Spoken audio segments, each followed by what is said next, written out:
what I really love? Super Monkey Ball. You know what I don't like? Banana Blitz. And while I could easily complain about its flaws, I decided to reach out to my good friend and world-renowned speedrunner Ninjastar to aid me in today's challenge video. How much of Super Monkey Ball Banana Blitz HD can you beat without jumping? Well, from the outset, it's not going to be an easy task. You see, Banana Blitz was originally made with the main gimmick that I and friends could, for the first time, jump. Breaking traditional monkey ball laws, thus leading to all of humanity into a downward spiral we will never recover from. So in protest, we're going to avoid jumping just to show John Sega that he can't push us around like that. Screw your shoehorn game mechanics. But there is one main problem with this. You see, because jumping completely changed the way Monkey Ball was played, it also completely changed how the levels were made. So now there is a lot more vertically oriented levels, which will prove to be a challenge. So the rules for this challenge are simple. Under no circumstances can we jump to complete a stage. If it's possible, we will mark it as a yes. If it's impossible, we will mark it as a no. And at the end of the video, we will show a percentage of what's possible. And with the rules, we're off!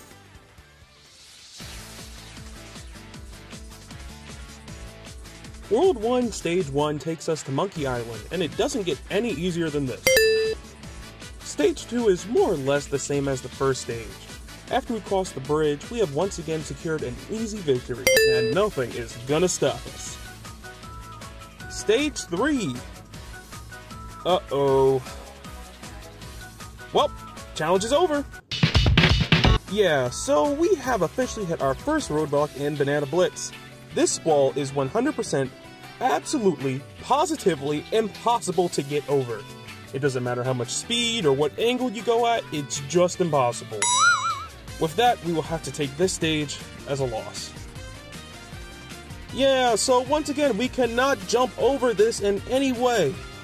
It's almost like the devs want us to use their crummy new gimmick.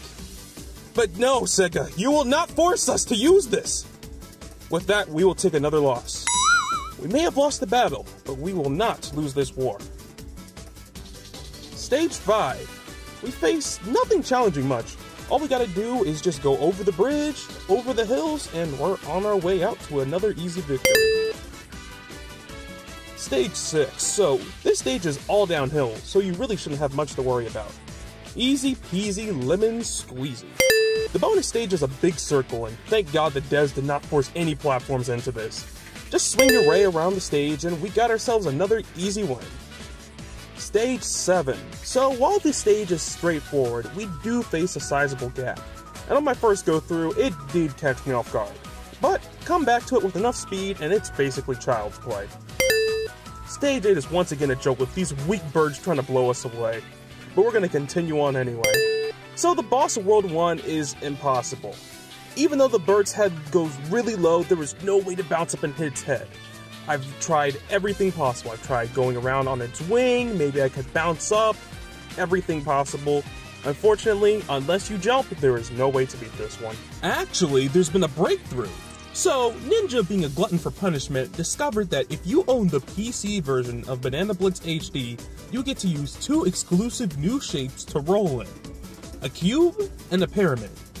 If we go into the boss using the pyramid, we actually have a chance to beat him. When he slams his head into the ground, he can clip into our hitbox and basically hurt himself. All we have to do is position ourselves and repeat the process. Overall, World 1 was a cakewalk. Only 2 out of 10 stages were impossible, and I have a good feeling about World 2. So, take it away, Ninja. World 2 starts off with some more varied level designing, while Savage would simply jump to the other side. Us sophisticated primates shall patiently wait and roll forward. Stage 2 is where we hit a few bumps in the road. Literally. Just keep going at a slow speed and you won't fly off. However, when we reach the final stretch, we face a problem. Papa Sega thought he could block us off with his wall. But us intellectuals simply walk in a path that no monkey has done before. In Stage 3, Yanya and I decided to go down these hills and reach a steep incline, but unfortunately she's just too small and pathetic to make it up. Therefore, she was sold to the local circus, and we enlisted the help of Doctor, who has the strength to make it up, leading us to an easy victory. Stage 4 looks fairly simple until you get to the end. There's a pretty large gap that seemed impossible to cross at first. But later, I came back to this level with Gongon and figured out that if you let the spinning pegs hit you at the right angle, you can get enough speed to just barely make it over. from the outset, this all looks like a giant pain. Like, look at all those logs in the way, it doesn't gonna be such a huge problem. Or, we could just take the small path here and skip it entirely with a low-placed bump. The World 2 bonus stage is again super easy like the last one. Just follow the spiral and you're done. Stage 6 is literally just a straight path and a bridge. Putting my level design gripes aside, just take your time and we're done. Stage 7 is mostly just you going downhill. Towards the end you'll encounter some seesaws. At this rate I'm about to name this one Bridge Zone. Stage 8 is where the funky stuff starts. Things seem easy enough until we get to the end of the path. I was afraid there was no way up, but after a well-timed roll, the rings apparently are bouncy, thus letting me get up there jump-free. The boss, other than being a janky mess, is impossible because you have to jump on the missiles to hit them back, and there's not really a good way to do so. We tried even climbing up to the top to try to hit the missiles from there, but it didn't seem to work. Maybe this one is possible if you're like insane, but we couldn't do it. Overall, World 2, while basing in design, gave us a flawless victory. We completed every stage with no jumps and had a fairly easy time doing so. Don't get used to that. Heading into World 3, we're greeted with some classic friends. Bumpers! Other than the bumpers being annoying, just take your time. Or rush like I did and claim another victory. Stage 2 is pretty straightforward. You can slowly follow the path, or do what I did, pulling off some sick tricks and making this daring jump over here. Check that out. Stage 3 is pretty self-explanatory. This is just straight up impossible. I mean, look at that. Stage 4 starts off with our favorite bumper boys, but after we weave through it, we come face to face with some bridge gaps. Now, however, if you have enough speed, or you just got a good angle, you should be able to just bounce right through. Stage 5. So, this is where the crazy RNG jank comes into play. You see this level here? It's almost impossible to get around these logs. There is no room to go around them, and to make matters worse, you can't bounce over them. So after many failed attempts, you know how we did it? By pure chance. You see, Sonic is special in this game because he has the highest top speed and bounce. So, by waiting exactly 1 second, we wait for the log to line up, and we go full speed ahead. If done right, you'll go fast enough to bounce off the log, giving you enough momentum to fly over to the other side. But be careful, because even if you do make it over the gap, over the broken bridge, you still need enough speed to make it to the goal, which is in midair. It's almost like the devs still want us to jump. Weird. Regardless, if you have an hour to spare and 2 brain cells, you can really make this across. Stage 6 is a breath of fresh air compared to the abomination that was the previous level. After you get over the rolling hills, be mindful you'll need enough speed to make it over the bridge, but don't be dumb like me and you'll make it in easy. Bonus! The bonus here is actually really easy. It's basically a repeat of the first world, but in a bowl shape. Stage 7. Ooh boy. Okay, Stage 7 is a pain. To clarify, so far every level we have shown off is a yes or no. However, as we get into some of these later levels, we're going to have to add more of a technically category. What this means is that the level is humanly possible, but it's so absurd or difficult that we had to splice it together to work. Kind of like a segmented speedrun. Now, back to the level. While it's extremely hard to find the right angle to bounce out, once you do, there's a few pesky snowballs to deal with. Roll past those and you'll come face to face with the bridge. This gap is just wide enough where it's impossible to cross. We've tried speed, bouncing off the sides, and even riding the wooden rail, but it seems the gap on this stage is just too wide to be possible. However, you see in Banana Blitz HD, as opposed to the original version, it has collision on each of the wood pieces with every bridge, which normally when you're playing the game is an annoying feature, because you can just bounce around like this out of nowhere, and it makes going at high speeds very irritating. But in our case, it may just make this level barely doable. So, after many hours of rolling down this bridge, this finally happened. This level was a pain, but somehow we did it, and I'm just glad we're out of here. Stage 8 brings it back to easy mode, where all you have to do is follow the narrow half pipe down, and mind a gap or two, making this the last one for World 3. And let's not forget the boss. The boss, can we censor that?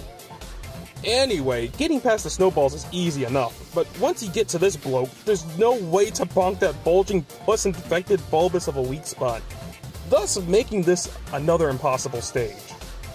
Again, we have another breakthrough. With the power of the pyramid, we can give this boss another go. And while we don't have much mobility, it's still easy to maneuver around. Now, after the boss does this long spin attack thingy and slows down for a brief moment, he slumps forward for a few seconds. Now that we have a larger hitbox, we can just barely hit the weak spot with the tip. Rinse and repeat, and we beat this boss. Overall, World 3 was pretty decent. We beat every stage, and we had one technical on the stage 7 with the wacky bridge. But other than that, we can move on, saying that we have cleared this world 100%. World 1, Stage 1 brings us to the heated desert, and as usual, this all consists of going forward, bouncing down some steps, and we're done. Now Stage 2 is a bit more complex. It starts off simple as we go through some bridges and down the occasional stairs. However, things take a turn for the worst. After the last bridge, make sure you have enough speed to bop over this gap. And that's where we're stuck. The goal is at the top of the steps and there's no way up, making this one impossible. Stage 3 is straightforward and seemingly impossible. It's really funny because in the original version of Banana Blitz, there's actually a small ramp you can just walk up. Why did the devs remove that? I don't know, but we shall rise to the challenge. In only what can be described as pure luck, with enough speed and a few lucky bounces, we made to the goal despite this impossible ledge. Screw you, game dev. Just kidding. This one is so insane that we need to show a replay, just to show that I did not jump at all. Stage 4 seems pretty nice. There are quite a few bowl-shaped platforms, but they're simple to get through. It'll take a few tries, but if you have enough speed and get the right angle, you'll barely bounce right in. Stage 5. I think this one's self-explanatory. Easy win. This one is unfortunately impossible. With no way up the steps, it ends here giving us a fail. Cursor non-spherical compatible exercise. Stage 7 starts off pretty bare, then we're hit with steps again, thus making this level impossible. You know, I'm beginning to think these level designers kind of ran out of ideas and just threw stairs everywhere. Stage 8 is once again laughably easy. Just imagine you're playing Sonic Forces and hold forward to win. I like that. That was a good joke. So the bonus for World 4 actually isn't that difficult. Our biggest enemy was doing it all in 60 seconds. One thing I don't like about this game is that if you fail a bonus stage, you can't redo it, even in free play mode. So, starting this stage, we start from the top of a big pyramid, and we can bounce down these stairs pretty easily. Now, you would think getting back up to the top would be a pain, but these conveniently placed boosters actually let us glide right back up to the top. Once at the top, however, we do need to make our way back down as fast as possible to pick up more rings on the outside. Repeat this process and you should just barely with enough time to complete it. The boss of World 4 gave me a lot of hope as each part is broken into sections. The first section you can just roll through, the second one is easy to avoid the moles. The third one has this whack-a-mole section, and while it's tough, if you have enough speed you can just roll inside and bonk them. The fourth section is where we get stuck. Just like the boss in World 2, there's no way to bounce on the missiles and we're forced to time out here. And no, it's not possible to make the missiles run into the cannons by running around. You have to bounce them back, thus making this impossible. Overall, that ends World 4. While we had a few bumps and bruises, we still beat half the levels in this world. Now surely it can't get much harder than that, right? I mean, World 5 looks pretty easy. What could possibly go wrong? The answer is everything. Everything can go wrong. World 5. So, to start off, we're already in a bad position. No matter how fast I go, or what angle I take, I can't get over this ledge. And about half an hour of attempts, I called it quits. This one is impossible. Stage 2 looks pretty promising. We make our way up these ramps and come face to face with this beam here. Now, normally this would be impossible, but I found out that if you hit it with just enough speed, you'll bounce on top and you can cross over, like this.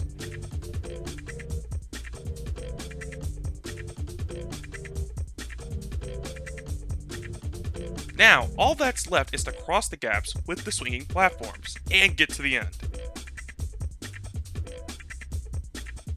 Alright, so we're almost at the top. We make a few more turns. And...